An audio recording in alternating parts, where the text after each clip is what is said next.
দেখিবলৈ পোৱা গৈছে আপোনালোকৰ গাঁওখনৰ প্ৰায় সংখ্যক পৰিয়ালে কুঁহিয়াৰ খেতিৰ লগত জড়িত হৈ আছে।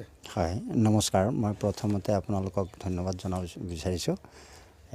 আপোনালোকে যে আহি আমাৰ ইয়াতে এই ছাৰ্ভে এখন বা এখন নিউজ ল'বলৈ চেষ্টা কৰিছে, তাৰ কাৰণে আপোনালোকক ধন্যবাদ দিছোঁ। আৰু আমাৰ ইয়াতে সচৰাচৰ প্ৰায় সংখ্যক মানুহেই 12-14 ঘৰ আমি বিহাৰী কমিউনিটিৰ মানুহ, কিন্তু গোটেইকেইজনে লগতে আমাৰ আদিবাসী সম্প্ৰদায়ৰো মানুহ কুঁহিয়াৰ খেতিৰ লগত জড়িত হৈ আছে। তো তাৰে লগত আমিও তেনেকৈ কুঁহিয়াৰ খেতিৰ লগতে জড়িত হৈ আছোঁ। আমি যিখিনি তাৰমানে প্ৰডাকশ্যন কৰোঁ সেই হিচাপে মাৰ্কেট নাপাওঁ কেতিয়াবা।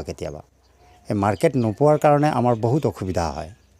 যেনে ধৰক আজি যি ৰেটত মাল বিক্ৰী হৈছে 55-ৰ পৰা 60-ৰ ভিতৰত, কিন্তু সেই ৰেটত যদি আমি মাল বিক্ৰী কৰোঁ সেই হিচাপে আমাৰ নোপোচায়।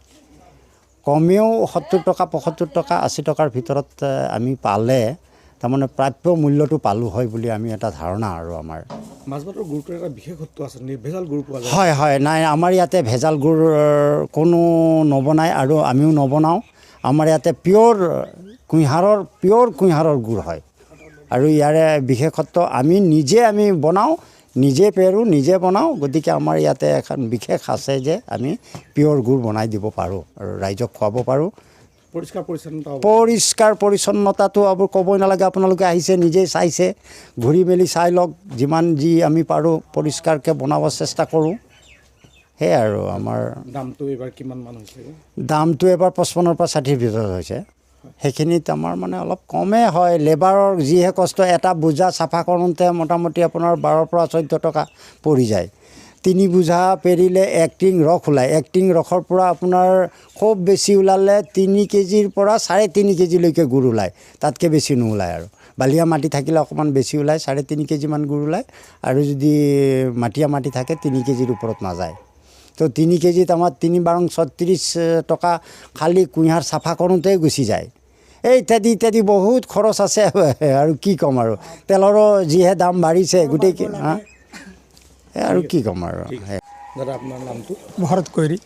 এইবাৰ কিমান বিঘা খেতি কৰিছে? 10 বিঘা কৰিছোঁ। উৎপাদন কেনেকুৱা হৈছে? ঠিকেই আছে, মানে 4 কুইণ্টেল 5 কুইণ্টেল বিঘা যায়। হয়। গাঁওখনত আপুনি বাহিৰেও বেলেগো কুঁহিয়াৰ খেতি কৰে? কৰে, মানে আছে 3-4টা গাঁও, কৈৰী বস্তি আছে, 4-5টা গাঁও আছে, চব খেতি কৰে কুঁহিয়াৰ খেতি। উৎপাদন কেনেকুৱা হৈছে এইবাৰ? এনেকৈ ভালেই হৈছে। দামবিলাক কেনেকুৱা? দামটো মানে আগে বছৰ যেনেকৈ 50-55 টকা আছে এনেকৈ আছে। এইবাৰ দামটো বঢ়া নাই, কিন্তু খটনি বেছি আছে। কিন্তু দাম বঢ়াব লাগিছিলে। খটনি হিচাপত না, দাম পোৱা নাই। নাই, বহুত খটনি আছে। কুঁহিয়াৰ খেতি বিৰাট খটনি আছে। মাছভাতৰ গুড়টো বেলেগত কৰি পৃথক বুলি কয়, কিয় পৃথক? মানে ইয়াতে মানে ভেজাল নাথাকে যে, এই কাৰণে মানে ইয়াতে একদম ভেজাল নাথাকে, পৰিষ্কাৰ গুড় হয়, চাফা গুড় হয়। ইয়াতে কোনো মেডিচিন দিয়া নাই। ক'লৈকে যায় মালবিলাক ইয়াৰ পৰা? বহুত দূৰৰ পৰা যায়। ইয়াৰ পৰা তেজপুৰ যায়, এই কি নাম ঠেলামাৰা যায়, এফালে দলগাঁও, খৰপিয়া মানে বেপাৰীবিলাক লৈ যায়। লৈ যায় ঘৰৰ পৰা আমাৰ বজাৰ নাযায়। মোৰ নাম শ্ৰী বীৰেন্দ্ৰ কৈৰী। কিমানলৈকে কৰিলে? গ্ৰেজুৱেশ্যন কমপ্লিট হৈছে। গ্ৰেজুৱেশ্যন কমপ্লিট কৰাৰ পিছত কুঁহিয়াৰৰ খেতি? হয় ছাৰ। কি কৰে? গ্ৰেজুৱেশ্যন কমপ্লিট হোৱাৰ পিছত কুঁহিয়াৰ খেতিত লাগি আছোঁ। বৰ্তমান চাকৰি পোৱা নাই, সেইকাৰণে কুঁহিয়াৰৰ খেতিত লাগি আছোঁ।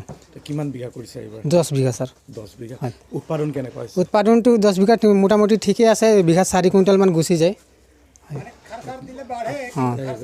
মালৰ কাষ্টমাৰবিলাক ক'ৰ পৰা আহে? মালৰ কাষ্টমাৰটো আমাৰ লোকেল আছে, লোকেল বেপাৰীবিলাক আহি থাকে। আৰু কেতিয়াবা বাহিৰৰ আহে, ঠেলামাৰা, তেজপুৰ আহে। দামবিলাক কেনেকুৱা? দামবিলাক ছেম ছাৰ, 55-60 টকা যায়। কিন্তু ছাৰ যিমান খাটনি আছে সিমান খাটনি মতে দামটো বঢ়া নাই, কিন্তু বাঢ়িব লাগে দাম। গাঁওখনৰ প্ৰায় সংখ্যকে কুঁহিয়াৰ খেতিৰ লগত জড়িত? হয় ছাৰ। কিমানমান পৰিয়াল জড়িত হৈ আছে? আমাৰ ইয়াতে 10-12 ঘৰমান কুঁহিয়াৰ খেতি কৰে। কিমান বিঘামান?